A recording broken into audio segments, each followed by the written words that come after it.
Hey YouTube, it's Robert Hall, and in this video I thought I would share my complete wedding kit so that you guys can see what I bring every wedding that I go to and my thought process behind bringing it.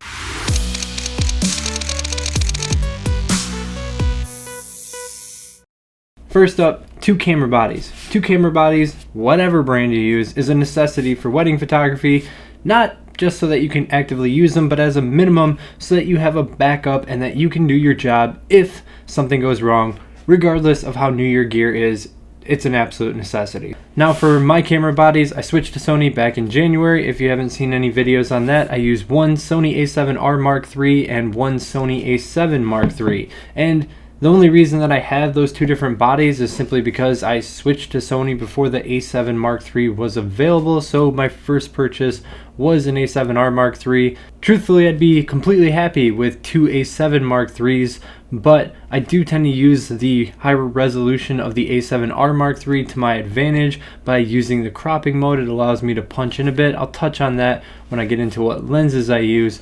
Now, I typically would suggest that you have two of the identical camera bodies just so that you can be as tuned in with that camera body as possible.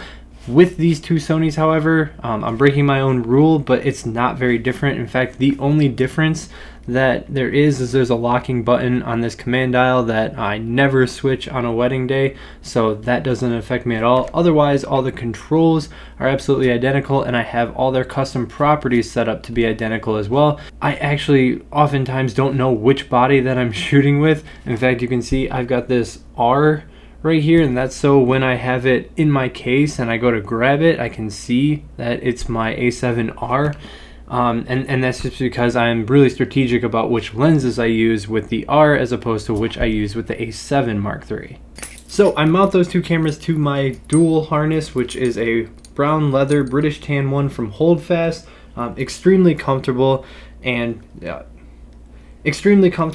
it looks really sharp. That's why I choose to use this one. I've gone over in a video a little bit more in depth on why I use this over things like the Black Rapid or the Spider holster, so you can check that out up here if you're interested in that.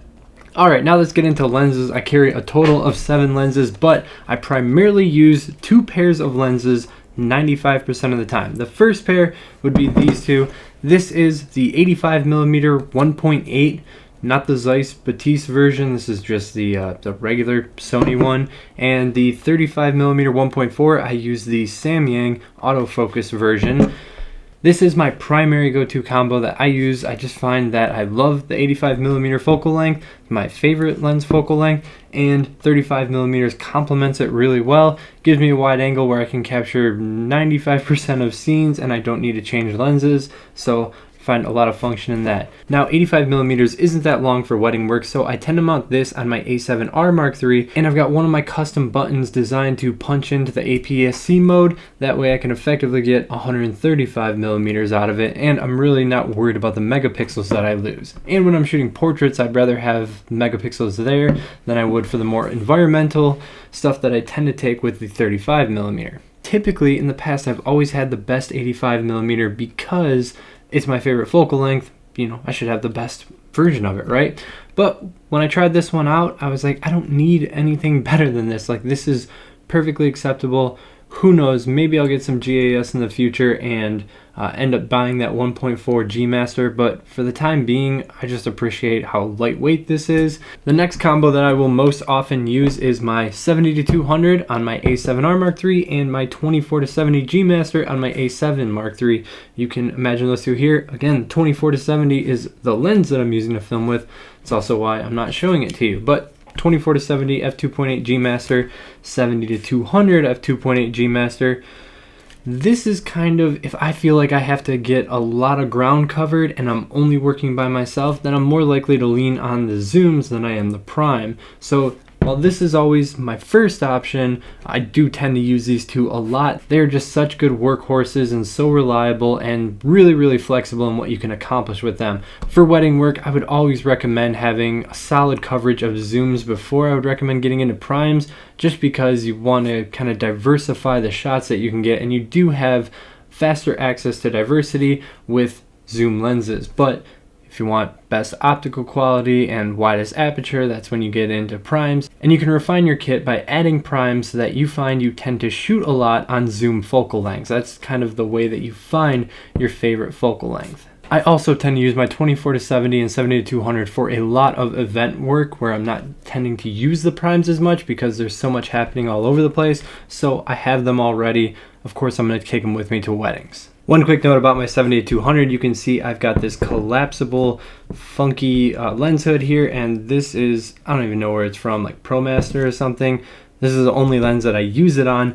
I tend to try to introduce a lot of lens flare using this hood, and the lens hood on the 70-200, when you flip it around, it just goes really far. So I find I like this a little bit better. Plus, it makes it easier to store, and I don't use any lens caps. Not on any of my lenses do I keep the front lens cap. I do keep the rear cap on because if you get dust on here, it's much more likely to show up on your shot, get on your sensor, etc.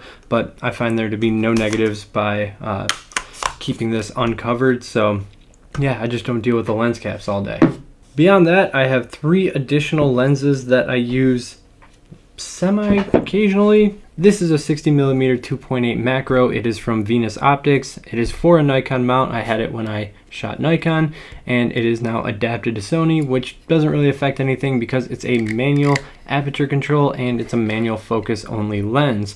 I really like this lens because it has a maximum magnification of 2:1 instead of 1:1, which is more common on macro lenses. So this just allows me to punch in even closer and just get crazy details that people are really shocked to see. Next up is the 12-24 f4. There's 2 ultra wide angle choices when you go Sony. There's the 16-35 2.8 or the 12-24mm. I opted for the 12-24 because it's a little bit lighter and it's just a wider angle, a more aggressive wide angle. So when I'm doing those indoor architectural shots and I just want to show a ton of space, this is my go-to. That maybe happens every other wedding, but I do also tend to use this on a dance floor when I'm getting in the middle of the dance floor, especially when I'm doing weddings of Eastern culture where a lot more organized, traditional based dancing. I like to be right in the middle of that so that I can get a lot of great expressions, and the 12-24 is just great for showing a ton of area even when I'm super close to people. Last is my Composer Pro with the Sweet 35 optic. This is from Lens Baby. It's basically an all manual tilt lens. There's really no shift capabilities. In the past, I've had a tilt shift in my gear bag. This was just a little bit smaller, a little bit faster, so I decided to opt for this instead. Made a dedicated video on it. I'm basically only use this 1 out of 2, 1 out of 3 weddings. Sometimes I'll use it in a couple in a row and then I won't use it for a month, but if I see an opportunity to create something really dreamy and surreal, that's when I'll reach for this Lens Baby. All my cameras and lenses, I keep those stored in my low pro PhotoStream SB200 rolling bag, and that leaves me a little bit of room for some accessories. So the first thing that I keep in there is my 2 speed lights. I only have 2 of these. I don't tend to use speed lights too often, but I keep these 2 speed lights. These are Zoom lithium ion R2s or Godox V860s. To me, it's the best speed light on the market. It's got lithium ion battery in it, allows for a really fast recycle time. And I also keep the MagMod accessories on them, and that's what all of this is. I don't even use this. And these are the MagMod attachments that I commonly use. So I've got a couple of these grids that I'll throw on. Then I've got some gels. Generally keep half CTOs in here because I leave a little bit of warmth when I'm balancing with a candle lit or tungsten environment. So half CTOs are in there now, but those change all the time. I've got the full set of gels. And that's what I commonly use. Sometimes I'll use this MagSphere if I am trying to get some on-camera bounce fill. Then I will put this MagSphere on here. I don't use the MagSphere off camera. I only use the grids and gels off camera. But I've got 3 gels and 2 grids, which is just the amount I need, kind of the bare minimum that I need to get through a wedding day. And other than that, I'm using bounce lighting or bigger light sources, which we'll go over in a second. Next up, memory card wallet. Nothing too exciting here. I just keep mine packed with, I've got Sony UHS 2 cards, and I've also got pro grade 64 gigabyte cards. These are the 250 megabyte per second read, 150 megabyte per second write cards. I primarily use the Sony UHS 2 cards just because they've got the fastest transfer rate. You will also find I've got little memory cards tucked all over my gear bag. And this is because one time, years ago, I went to a shoot and I completely forgot my SD card wallet. So I had to go to like a CVS before the shoot and buy an overpriced, underpowered, really crappy SD card. It was like my only option, and I was waiting for the buffer to clear all day, and I vowed for that to never happen again. So rather than retire these old SanDisk cards, I've got them tucked in like every little accessory bag and pocket that you can imagine. This bag has my X-Pro triggers and all my extra Sony batteries, as well as double A's and some dental wax. Dental wax I keep if I want to position the rings on something. Dental wax is a really nifty little tool that you can use to kind of perch rings up or position them in a unique way or press them against something. So I just keep all that little accessory stuff in this bag so it all stays organized and doesn't float around my bag. Beyond that, the only other thing in my rolling camera case would be gels. I've just got gels for everything. I've got gels for Magmod, I've got gels for my AD200 bare bulbs, I've got Rogue gels that fit a speedlight with bands.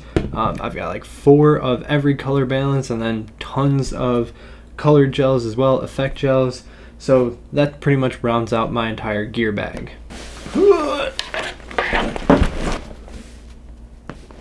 This brings us to the only other bag that I carry. This is a Strobius 110. I've also got a dedicated video on this because I love this bag so much. It is absolutely perfect. You can see I've got it pretty stuffed to the gills, but it fits everything that I want to carry so efficiently. And this is another rule of mine: one trip in, one trip out. I never want to take more than one trip going in or out of a building because then you tend to fall behind all the other people that are changing locations, and I don't like to do that. So that's why this is my shoulder bag. I roll the other one and I'll have a softbox in my hand. That's pretty much it. But in this bag I keep all my off-camera lighting. So first up, we got 3 AD200s. I've got one here with the round head, another here, 2 more here with the Magmod attachments. Right below that, I've got my extra bare bulbs in case I don't want to use the Fresnel attachments. I honestly plan on going all round head as soon as they're available. I'm just going to go 3 round heads. I'm going to leave all the Fresnel heads and all the bare bulbs at home and exclusively use the round head and their little attachment modifiers. So that's my game plan for the future, and probably the only thing that's going to change about my kit going into the next year. People ask about these all the time. They're called lightsabers. An engineer named David Green in Michigan, he made them. They're 3D printed. I use them not only to protect the display of my flash, they are also color coded so that I always know I've got red, white, and black. That's A, B, C. So I always know which light is which no matter where I've got them positioned in a room, which is just really helpful as you move lights around an event hall all day. Got some extra AD200 batteries tucked in down here. I never have to use them, but it's nice to have them. And then on the bottom over here, this is my ADB2. This is if I need a powerhouse light, then I will take my 2 AD200s, 2 bare bulbs, put them in here and use that. This is if I'm working in direct sunlight, then it's really helpful to have. Not sure that that's going to stick around. I'll probably opt for just keeping the 8400 Pro in the car once that arrives, and that will be my new sunshine setup. But for now, instead of bringing a whole nother bigger light like the 8360 version 2 or the 8600 Pros, this just keeps me to that 2 bag minimum where I can get in and out in one trip. I don't have to lug around those Explorer 600s or Godox 8600s anymore. I do really like the 8600 Pro, just not for weddings. Up top here, I've got 2 S brackets. This is what I use to mount the 8200s on. On the inside, I'm not going to rip this all open, but S bracket, my 3rd S bracket on my smallest cheetah stand. So I've got 3 cheetah stands total, 2 C10s, 1 C8, 3 brackets, 3 lights, 3 light stands. That's what I carry. I've never really felt the need to put up more than 3 lights at a reception. I have done 4 in the past, but I just don't like taking up that much real estate. For the most part, I'm using 2 now, actually. And then on the sides here, I've got an umbrella in each side panel. There's a 40-something inch and a 50-something inch reflective umbrella. I barely use them. They fit in the bag, and they're really flexible lighting tool if I end up needing them.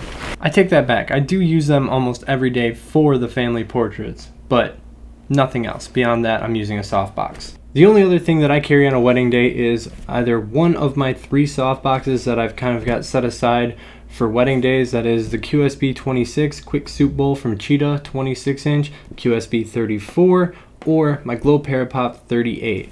And I basically choose one of those 3 based on the conditions of the wedding day. So if I'm going to be outdoors more, then I'll choose a smaller softbox that I don't have to worry about as much outside, such as the Cheetah QSB 26 inch. But if I'm going to be inside all day where I don't have to worry about wind knocking over my light stand, then I'll opt for something bigger. I basically choose the biggest softbox that I can get away with and manage by myself. In that case, when I'm indoors, I'll choose something like the Glow Parapop just so I can get bigger, softer light. And that's it. That's my entire wedding kit. So I hope this video helped you out in some way. Leave a like if it did. If you want to see more of my videos, hit that subscribe button and leave any questions you have in the comments below. Until next time, keep on shooting, YouTube.